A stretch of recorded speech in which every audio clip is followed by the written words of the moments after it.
مگر آیتیں چھوڑی، حدیثیں چھوڑی۔ اللہ یہ بھی تو فرماتا ہے عسیٰ ان یبعثک ربک مقاما محمودا۔ محمود لوگ پڑھتے ہیں 5، تم پڑھو 6، تہجد بھی پڑھو ساتھ، راتوں کو جاگو، چہرے والضحیٰ کو میری بارگاہ ناز میں زمین نیاز پہ رکھو، اور اکیلے اور تنہا میری بارگاہ میں اپنی عبدیت اور بندگی کا مظاہرہ کرو۔ اے خدا بزرگ و برتر، اگر میں اپنی نیندیں قربان کروں، آرام و سکون قربان کروں، ان تنہائیوں میں اٹھ کے تجھے یاد کروں، مجھے پھر انعام بھی تو کوئی الگ ملنا چاہیے، منفرد مقام ملنا چاہیے، کوئی منفرد جزا ملنی چاہیے، تو وہ کیا ملے گی؟ فرمایا عسیٰ ان یبعثک ربک مقاما محمودا، میں تمہیں اپنے عرش کے ساتھ دائیں جانب جو وزارت عظمیٰ کی کرسی ہوگی میں اس پہ تمہیں بٹھاؤں گا، اور معاشر والے سارے جو ہے انہیں تمہارا محتاج اور دست نگر بناؤں گا، اور وہ سارے تمہاری جنبش لب کے منتظر ہوں گے۔ حضرات گرامی، نبی کریم علیہ الصلوۃ والتسلیم نے اس مقام کے بارے میں خود وضاحت کی کہ مقام محمود کیا ہے۔ ثم اقوم عن یمین العرش مقاما یغبطنی فیہ الاولون والآخرون، میں پہلے اللہ کو دور سجدہ ریز ہوں گا، پھر اللہ رب العزت مجھے فرمائے گا یا محمد ارفع راسک سل کل تسبا سل توتا وشفا تشفا۔ محبوب سجدے تم نے بتیرے کر لیے، اب سجدوں کی بس کرو، سر ناز اٹھا لو، چہرے والضحیٰ کو زمین پہ رکھنا بند کرو، سیدھے کھڑے ہو جاؤ، کل تسبا جو کہو سنا جائے گا، سل توتا جو مانگو دیا جائے گا، وشفا تشفا جس کی بھی شفاعت کرو وہ قبول کی جائے گی۔ اس کے بعد اللہ کیا کرے گا؟ نبی پاک کو وہاں سے اٹھا کے عرش کی دائیں جانب وزارت عظمیٰ کی کرسی میں بٹھائے گا۔ پھر کیا ہوگا؟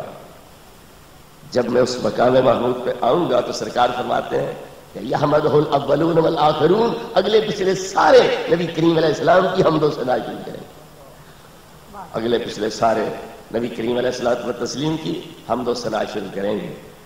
اللہ رب العزت اپنے عرش کے ساتھ نبی پاک کی کرسی رکھوا کے اپنی شان کے لائق جس طرح جلوہ گر ہوگا، اپنے محبوب کو بھی اپنے پہلو رحمت کے اندر اسی طرح جلوہ گر فرمائے گا، اور میں معاملہ معاشر کا سارا نبی پاک کے ہاتھ میں دے گا۔ اس وقت پتہ چلے گا کہ نبی کریم علیہ الصلوۃ والتسلیم کی شان کیا ہے، مرتبہ اور مقام کیا ہے۔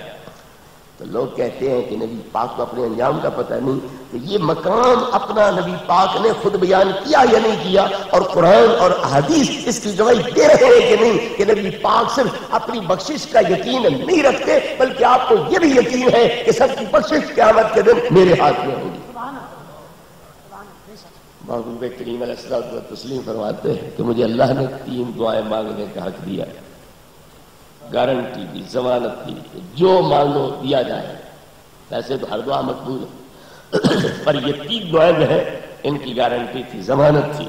باقی ہر پیغمبر کو ایک ایک دعا کی، سرکار کو 3 دعاؤں کی ضمانت دی اللہ نے کہ جو مانگو قبول کیا جائے۔ آپ نے 2 دعائیں یہاں پہ مانگ لی، اللہم اغفر لامتی، اللہم اغفر لامتی، اے کرے اللہم اغفر لامتی، اللہم اغفر لامتی، اے اللہ میری امت کے کبیرے گناہ معاف کر، اے اللہ میری امت کے صغیرے گناہ معاف کر۔ 2 دعائیں یہاں مانگیں۔ تیسری دعا کے بارے میں فرمایا اخرت الثالثۃ لیوم یرغب الی الخلق کلھم حتی ابراہیم، میں نے تیسری دعا اس دن کے لیے بچا رکھی ہے جب اللہ کی ساری مخلوق میرے در پہ سوالی بن کے آئے۔ یہ حدیث کوئی کہ میں نے تیسری دعا اس دن کے لیے بچا رکھی جب اللہ کی ساری مخلوق میرے در پہ سوالی بن کے آئے گی، تو اللہ تعالیٰ کی طرف سے جس دعا کی قبولیت کی گارنٹی ہے، ضمانت ہے، وہ نبی پاک نے بچا کے رکھی ہے، تاکہ قیامت کے دن میں اس دعا کے ذریعے ساری مخلوق جو میرے در پہ سوالی بن کے آئے گی ان کو اپنے عنایات سے، نوازشات سے اور اپنے کرم سے نوازوں، اور اللہ رب العزت کے قہر و جلال سے بچاؤں، اور ان کی سفارش کر کے انہیں جنت کے اندر پہنچاؤں۔ تو پھر یہاں سے اس دعا کا بچا کے قیامت کے دن کے ان مشکلات کا حل نبی کریم علیہ السلام نے سامنے رکھا ہوا ہے کہ میں اس دعا کو بچا لوں تاکہ قیامت کے دن جو لوگ مشکلات میں گھرے ہوں گے میں ان کے کام آ سکوں۔ تو جس کو اپنے انجام کا نہیں پتا وہ پھر اپنی بخشش کی دعا کرتے، وہ لوگوں کے لیے دعاؤں کو کیوں بچا رہے ہیں؟ پتا چلا کہ صرف یہ نہیں پتا کہ میں بخشا ہوا ہوں، یہ بھی پتا ہے کہ لوگوں کی بخشش بھی اللہ نے میرے ہاتھ میں دے رکھی۔ اس لیے اعلیٰ حضرت بریلوی نے فرمایا، سنتے ہیں کہ معاشر میں بس ان کی رسائی ہے، گر ان کی رسائی ہے بس پھر تو بنائی ہے۔ حضرات گرامی، اللہ رب العزت نے نبی کریم علیہ الصلوۃ والتسلیم کو کس طرح مطمئن کیا، وَلَسَوْفَ يُعْطِيكَ رَبُّكَ فَتَرْضَىٰ، تمہیں تمہارا رب اتنا دے گا کہ اس پہ تم راضی ہو جاؤ گے۔ جب تک تم راضی ہونے کا اعلان نہیں کرو گے میں عطا کی بس نہیں کروں گا۔ تو جب اللہ نبی پاک کی رضا کا طالب ہے تو پھر نبی پاک کو کوئی پتہ نہیں کہ میرا انجام کیا ہوگا۔ نبی پاک فرماتے ہیں بخدا اس وقت تک راضی ہونے کا اعلان نہیں کروں گا جب تک میرا ایک امتی بھی دوزخ میں رہے گا، جب سب کو جنت میں پہنچا لوں گا تب راضی ہونے کا اعلان۔ نبی کریم علیہ الصلوۃ والتسلیم تو امت کے لیے بھی ضمانت دے رہے ہیں چاہے کہ ان کو اپنے بارے میں بے خبر سمجھا جائے۔ اللہ رب العزت نبی پاک کے جو کامل غلام، کامل متبع، ان کو مجدہ سنا رہا ہے، لا خوف علیہم ولا هم یحزنون، ان کے لیے کوئی حزن و ملال نہیں، کوئی خوف کوئی ڈر نہیں ہے۔ تو جن کے غلاموں کے لیے کوئی حزن و ملال نہیں، کوئی ڈر کوئی خوف نہیں ہے، اس نبی کو خود اپنے لیے کیا خوف اور کیا ڈر ہو سکتا ہے؟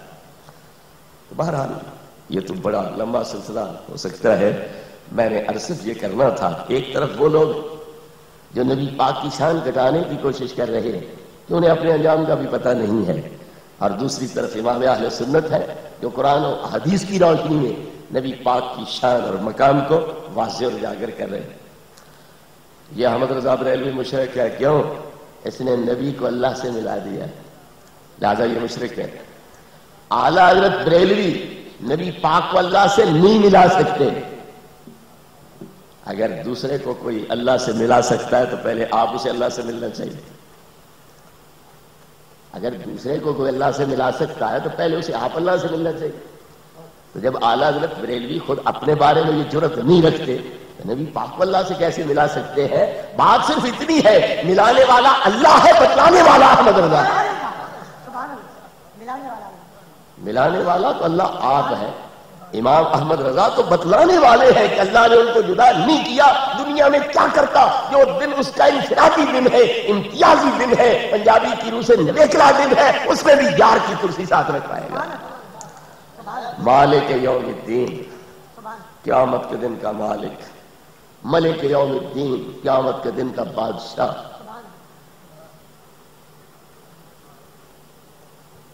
لا تملک نفس لنفس شیئا، جب کوئی کسی کے لیے کسی چیز کا مالک نہیں ہوگا، صرف اللہ مالک۔ لمن الملک اليوم، آج ملک کس کا ہے؟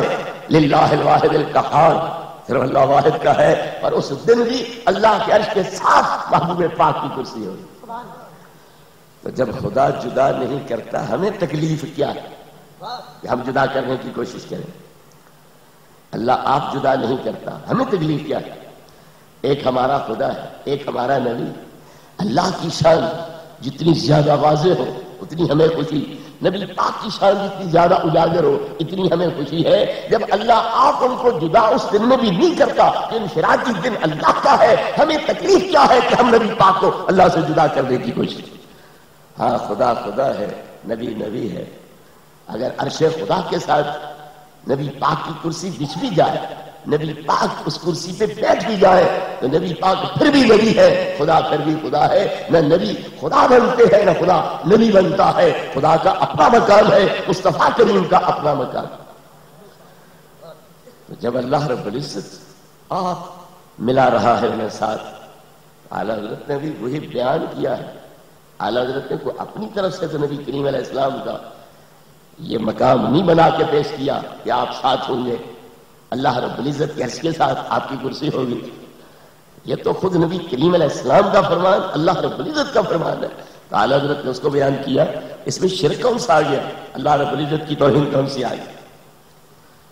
میرے بزرگ اور بھائیوں، ہر نبی کا امتیاز علم کے لحاظ سے، جتنا کوئی نبی اونچی شان کا مالک ہوگا اتنا ہی علم اس کا زیادہ ہوگا.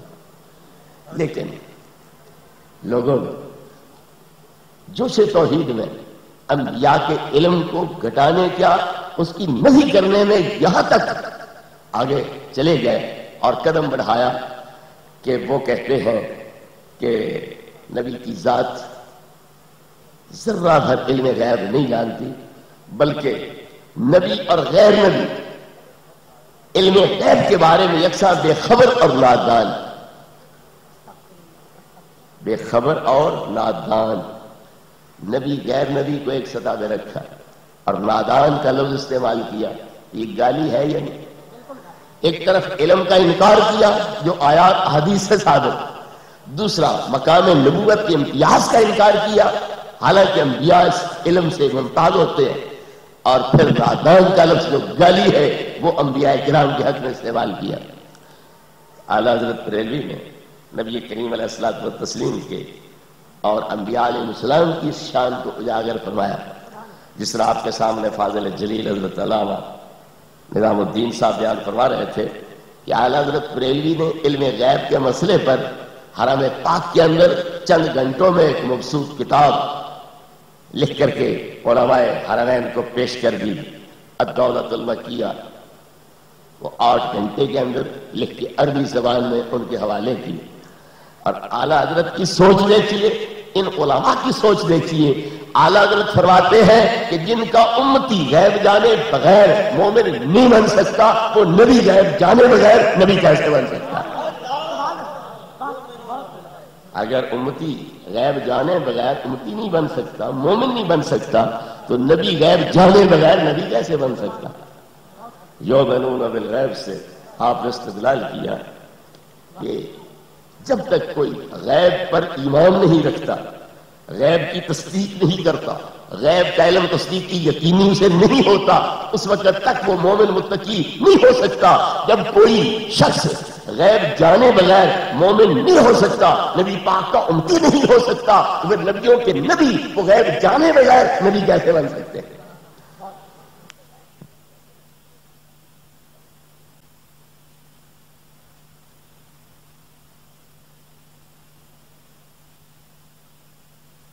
پڑھنا کام نہیں دیتا. وہ تو طوطے کو قرآن یاد کرا دو وہ بھی پڑھتا رہے گا، لیکن اس کی کھوپڑی میں اتنا مغز نہیں کہ وہ معنی سمجھ سکے، گہرائی تک جا سکے اور آیتوں کی تفسیریں کر سکے. تو پھر خالی الفاظ رٹ لینے یا لفظی ترجمہ کر دینا بات یہ نہ تھی. گہرائی میں پہنچنا یہ ایک عالم کی شان ہے. تو ایمان تصدیق ہے، ایمان یقین ہے. بخاری شریف میں ہے الیقین هو الایمان کلو، کہ ایمان یقین کا نام ہے. تو جب تک غیب کا علم یقینی نہیں ہوتا کوئی بندہ مومن نہیں ہو سکتا. جب غلاموں کی شان یہ ہے تو نبیوں کے نبی کی شان کیا ہو؟ میرے بزرگ اور بھائیوں، علم غیب بے شک اللہ رب العزت کا خاصہ ہے. لوگ پکی روٹی پیش کرتے ہیں. آپ نے پکی روٹی پڑھی ہے؟ جو علامہ صاحب پکی روٹی میں یہ مسئلہ کہ پکی روٹی جھلتے آتے ہیں کہ علم غیب دا خاصہ اللہ دا جانی، لہذا علم غیب کسی کے پاس نہیں ہے. تو جس کو پکی روٹی بھی سمجھ نہ آئی اسے رب کا قرآن کیا سمجھ آئے گا؟ پکی روٹی میں یہ بے شک لکھا ہوا ہے. پہلے تو ہے ہی تمہارے وہابی کی کتاب، ہمارے علماء کی نہیں ہے. تو چلو پکی روٹی جو ہے، پکی روٹی ہر کوئی کھاتا ہی رہتا ہے تو اس لیے ہمیں بھی قبول ہے. لیکن سمجھ تمہیں پکی روٹی بھی نہیں آ سکی تو قرآن کیا سمجھ آئے گا؟ انہوں نے یہ تو لکھا ہے کہ علم غیب اللہ کا خاصہ ہے، پر یہ بھی کہیں لکھا ہے کہ نہ دینا بھی اللہ کا خاصہ ہے. کہیں یہ بھی لکھا ہے کہ نہ دینا آگے یہ بھی اللہ کا خاصہ ہے. یہ تو کوئی نہیں لکھا. تو پھر پکی روٹی کے مطابق ہم بھی مانتے ہیں کہ علم غیب اللہ کا خاصہ ہے، لیکن آگے عطا کرنا یہ بھی اللہ کا خاصہ ہے. اللہ رب العزت کے بتلائے بغیر، اللہ رب العزت کی تعلیم کے بغیر اور کوئی نہیں جانتا. وَلَا يُحِيطُونَ بِشَيْءٍ مِّنْ عِلْمِهِ إِلَّا بِمَا شَاءَ. اللہ رب العزت کے معلومات غیبیہ میں سے کوئی شخص کسی کا احاطہ نہیں کر سکتا مگر اللہ رب العزت جب چاہے پھر احاطہ کر سکتا. تو اللہ رب العزت نے واضح کر دیا کہ میری عطا کے بغیر غیب کوئی نہیں جانتا. پر میری عطا کے ساتھ جانتے ہیں. اب عطائیں ہر ایک کے لیے اس کی استعداد کے مطابق ہے. تو نبی پاک کی استعداد جب تمام نبیوں اور فرشتوں سے عرفہ و اعلیٰ ہے تو علم غیب بھی پیارے مصطفیٰ کا سب سے عرفہ و اعلیٰ. اس لیے فرمایا علمک ما لم تکن تعلم وکان فضل اللہ علیک عظیما. محبوب جو کچھ بھی تم نہیں جانتے تھے وہ ہم نے تمہیں جتلا دیا. حضرت آدم علیہ السلام کے علم کے بارے میں کیا فرمایا؟ علم آدم الاسماء کلھا.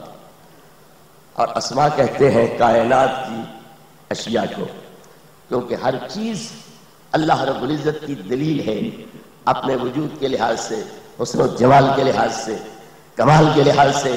اللہ رب العزت کے وجود کی، علم کی، قدرت کی، حکمت کی دلیل ہے. اس لیے ہر چیز اسم، کیونکہ اسم کے ذریعے چیزوں کی پہچان ہوتی ہے. اسم اور نام کے ذریعے چیزوں کی پہچان ہوتی ہے.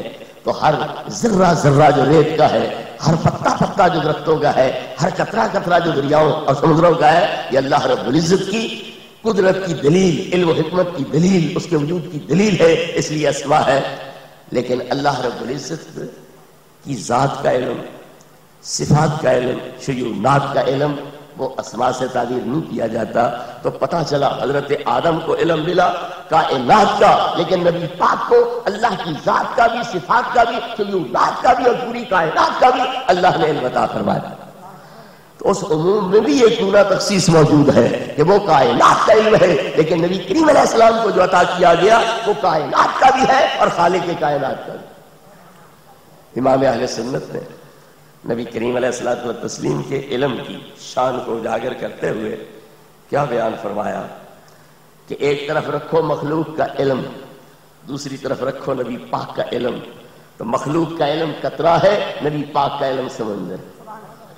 مخلوق کا علم قطرہ ہے، سارے فرشتے، سارے انبیاء، سارے اولیاء، سارے حکماء، سارے علماء، جتنے بھی لوگ ہیں، مخلوق ہیں، ان سب کا علم ایک طرف، اکیلے نبی پاک کا علم ایک طرف. تو مخلوق کا علم قطرہ ہے، نبی پاک کا علم سمندر. اور نبی پاک کا علم رکھو ایک طرف، اللہ رب العزت کا علم دوسری طرف ہو. تو نبی پاک کے علم کو اللہ رب العزت کی علم کے ساتھ وہ نسبت کی نہیں ہے جو ایک قطرے کو سات سمندر کے ساتھ نسبت. پھر اعلیٰ حضرت بریلوی نے کس طرح نبی پاک کی شان کا امتیاز اور انفرادیت جو ہے وہ اجاگر اور واضح کر دی کہ اللہ رب العزت کے علم کے لحاظ سے تو نبی پاک کا علم جزئی ہے، بعض ہے، لیکن مخلوق کے کل علوم سے بھی وہ ارفع و اعلیٰ علم ہے. میرے بزرگ اور بھائیو، آدم علیہ السلام کا علم کتنا، فرشتے اس کے سامنے عاجز، جنات اس کے سامنے عاجز. لیکن حضرت آدم علیہ السلام کا علم وہ کائنات کا علم، مخلوقات کا علم، ما کان ما یکون کا علم، اور نبی کریم علیہ الصلوۃ والتسلیم کے علم کے لحاظ سے اس کی نسبت کیا ہے جو امام بوصیری علیہ رحمت نے بیان کر دی. ان من جودک الدنیا وذرتها ومن علومک علم اللوح والقلم. یا رسول اللہ، دنیا و آخرت تمہارے دسترخوان جود و نوال کے دور ریزے ہیں، اور جو لوح و قلم کا علم ہے وہ تمہارے علموں کے سمندروں میں سے چند چھینٹے ہیں اور ناپیدا کنار دفتر میں سے چند سطریں ہیں. تو محبوب کریم علیہ الصلوۃ والتسلیم کا علم ان حضرات کی نسبت اتنا وسیع، اتنا زیادہ ہے کہ وہ ایک قطرے کی مانند نبی پاک کا علم سمندر. ابراہیم علیہ الصلوۃ والسلام کو اللہ رب العزت نے اتنا علم دیا، وَكَذَلِكَ نُرِي إِبْرَاهِيمَ مَلَكُوتَ السَّمَاوَاتِ وَالْأَرْضِ وَلِيَكُونَ مِنَ الْمُوقِنِينَ. ہم نے ابراہیم علیہ السلام کو آسمانوں زمینوں کی اپنی سلطنت اور بادشاہی کا مشاہدہ کرا دیا. حضرت راضی فرماتے ہیں ان اللہ کما بصرہ حتی شاہد جمیع الملکوت من الاعلی والاسفل. اللہ نے حضرت ابراہیم علیہ السلام کی نگاہوں کو اتنا نورانی کر دیا کہ انہوں نے تحت الثری سے لے کر عرش اولی تک ساری اللہ رب العزت کی خدائی اور کائنات کا مشاہدہ کر لیا. لیکن نبی پاک صلی اللہ علیہ وسلم کے لیے کیا علم ہے؟ مصدق لما معکم ثم جاءکم رسول مصدق لما معکم.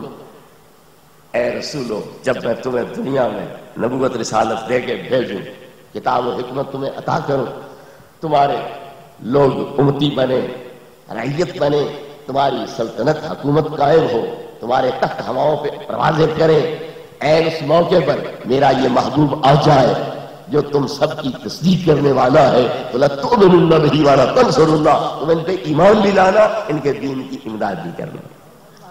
ثُمَّ جَاءَكُمْ رَسُولٌ مُصَدِّقٌ لِمَا مَعَكُمْ، پھر تمہارے پاس وہ رسول آئے کہ جو کچھ تمہارے پاس ہے وہ اس کی تصدیق کرنے والا ہو۔ تو اگر پتہ ہوگا آپ کو کہ انبیاء کے پاس کیا ہے تو پھر تو تصدیق کر سکتے ہیں، جب پتہ ہی نہیں ان کے پاس ہے کیا، تصدیق کس کی کریں؟ اس آیت پاک سے یہ ثابت ہوا کہ نبی کریم علیہ السلام کو تمام انبیاء کا علم اکٹھا کر کے پیش کر دیا گیا، آپ کے سینے میں جمع کر دیا گیا، اور سرکار فرماتے ہیں علمت علم الاولین والآخرین، اگلے پچھلے تمام کا علم مجھے اکٹھا کر کے عطا کر دیا گیا۔ تو فردن فردن جتنے انبیاء علیہ السلام کو یہ غیبی علوم عطا کیے گئے تھے وہ سارے بھی، اور ان سے بھی بہت زیادہ علم نبی کریم علیہ الصلوۃ والتسلیم کو عطا کیا گیا۔ امام اہل سنت نے اس کو ایک اور رنگ میں بیان کیا، ان پر کتاب اتری بیان لکل شیء، تفصیل جس میں ما خبر کی ہے کہ نبی کریم علیہ السلام کو اللہ رب العزت نے وہ کتاب عطا کر دی ہے کہ جس میں ما کان ما یکون کے سارے علوم اکٹھے کر دیے گئے، کیونکہ اللہ قرآن مجید کے بارے میں فرماتا ہے تفصیل الکتاب لا ریب فیہ، یہ لوح محفوظ کی تفصیل، قرآن مجید لوح محفوظ کی تفصیل ہے۔ لوح محفوظ میں کیا ہے؟ اکتب ما کان ما یکون الی الابد، جو ہو چکا وہ بھی لوح میں لکھ دے، جو قیامت تک ہونا ہے وہ بھی لکھ دے۔ تو ما کان ما یکون جو قلم نے لوح میں لکھا وہ سارے کا سارا قرآن میں ہے، اور جو کچھ قرآن میں ہے وہ سینہ مصطفیٰ میں، جو کچھ قرآن میں ہے وہ سارا سینہ مصطفیٰ میں ہے۔ نبی کریم علیہ الصلوۃ والتسلیم کو اس قرآن کی تعلیم دینے والا کون؟ اللہ رب العزت۔ اللہ فرماتا ہے لا تحرک بہ لسانک لتعجل بہ ان علینا جمعہ وقرآنہ۔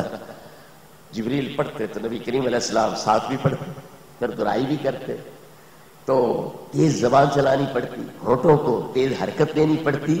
اللہ کو محبوب پاک کی اتنی تکلیف کی گوارا نہ ہوئی، اس لیے فرما دیا محبوب زبان کو تیز چلانے کی کوئی ضرورت نہیں، ہونٹوں کو تیز حرکت دینے کی کوئی ضرورت نہیں، جبریل پڑھتا رہے تم سنتے رہو، وہ پڑھ کے چلا جائے گا، پھر میرا اور آپ کا معاملہ ہے تمہارے سینے میں اس کا محفوظ کرنا میرے ذمے، تمہاری زبان پر قرات و تجوید کے اصولوں کے مطابق جاری کرنا میرے ذمے، ثم ان علینا بیانا، پھر اس کے معنی اور اس کے مطالب اس کے اسرار و رموز سمجھانا وہ بھی میرے ذمہ کرم۔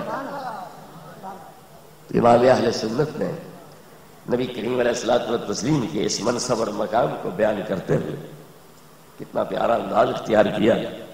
قرآن مجید میں نبی پاک کا لقب ہے امی، تو یہ امی کا معنی کیا کرتے ہیں؟ ان پڑھ۔ امی کا ترجمہ یہ لوگ کیا کرتے ہیں؟ ان پڑھ۔ تو اعلیٰ حضرت بریلوی نے کتنا پیارے انداز میں نبی کریم علیہ السلام کی اس شان کو اجاگر کیا اور واضح کیا۔ فرماتے ہیں ایسا امی کس لیے منت کشے استاد ہو، کیا کفایت اس کو اقرار رب کا اکرم نے۔ نبی کریم علیہ الصلوۃ والتسلیم وہ امی ہیں جن کو اللہ پڑھا رہا ہے، یہ وہ امی ہے جن کو اللہ پڑھا رہا ہے۔ کسی طالب علم کو پی ٹی سی ماسٹر پڑھائے تو وہ طالب علم تو پڑھا لکھا ہو گیا، اور جس نبی کو خود اللہ پڑھائے، عالم الغیب والشہادہ پڑھائے، علیم بکل شیء پڑھائے، وہ نبی ان پڑھ ہی ان پڑھ رہے، وہ بالکل ان پڑھ ہی ان پڑھ سمجھا جائے، اس سے بڑا ظلم اور کیا ہوگا۔ اور پھر اللہ رب العزت کو پڑھانے سے دلچسپی کتنی ہے، پڑھانے سے محبت کتنی ہے، صرف عرش زمین پر ہی نہیں پڑھاتا، عرش بری کی بلندیوں پر بلا کر، بلکہ لامکان کی وسعتوں میں بلا کر، سامنے محبوبیت کی کرسی پہ بٹھا کر فاوحا الی عبدہ ما اوحی قرار نبی پاک کی ذات کو منکشف فرماتا ہے۔ تو امام اہل سنت نے نبی کریم علیہ الصلوۃ والتسلیم کے علم کو اس طرح واضح کیا، لیکن دوسری طرف صورتحال کیا تھی؟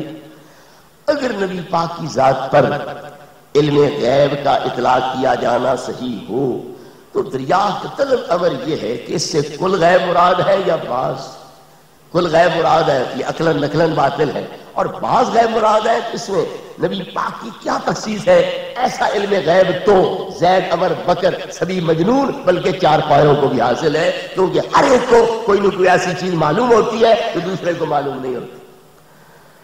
نبی کریم علیہ الصلوۃ والتسلیم کے علم کو جانوروں کے ساتھ، زید امر بکر نتھو بھتو ایرے غیرے کے علم کے ساتھ تشبیہ دینے پر اکتفا نہیں کیا، بلکہ بچوں پاگلوں کے علم کے ساتھ، ڈنگروں جانوروں کے علم کے ساتھ تشبیہ دے دی۔